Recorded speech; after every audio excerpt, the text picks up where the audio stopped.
दरम्यानच्या पुढची एक मोठी बातमी समोर येते। दहशतवादी याकूब मुघलचा खात्मा करण्यात आलेला आहे। दहशतवाद्यांचा खात्मा करण्यात आलेला आहे। दहशतवादी याकूब मुघलचा खात्मा करण्यात आला आहे।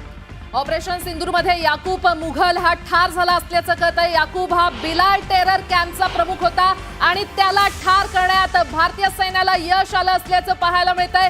याकूब मुघल या मोरक्याला ठार करण्यात आलेला आहे। याकूब हा बिलाल टेरर कॅम्पचा प्रमुख होता, ज्या कॅम्पमध्ये भारताविरोधात कारवाई किंवा प्रत्येक प्लॅन आखले जात होते। त्या कॅम्पचा प्रमुख याकूब मुघल याला ठार करण्यात आता यश आलेलं आहे। पुन्हा एकदा जाऊयात, आमचे प्रतिनिधी प्रशांत लीला रामदास आपल्यासोबत जोडले गेलेले आहेत। प्रशांत, महत्वाचा म्हणजे जो व्हिडिओ पुढे आलेला आहे त्या व्हिडिओमध्ये जर पाहायला मिळतोय आपल्याला साधारणतः हा जो याकूब मुघल हेड जो होता बिलाल टेरर कॅम्प मधला पाकिस्तानचा, त्याच्या कुटुंबाचा जे अंत्यसंस्कार ते आपल्याला पाहायला मिळतंय।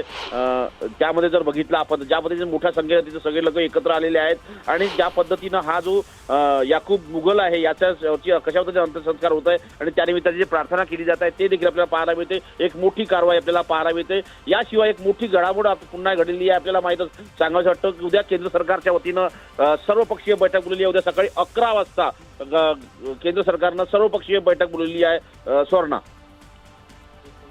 बरं प्रशांत, धन्यवाद या सविस्तर माहितीसाठी।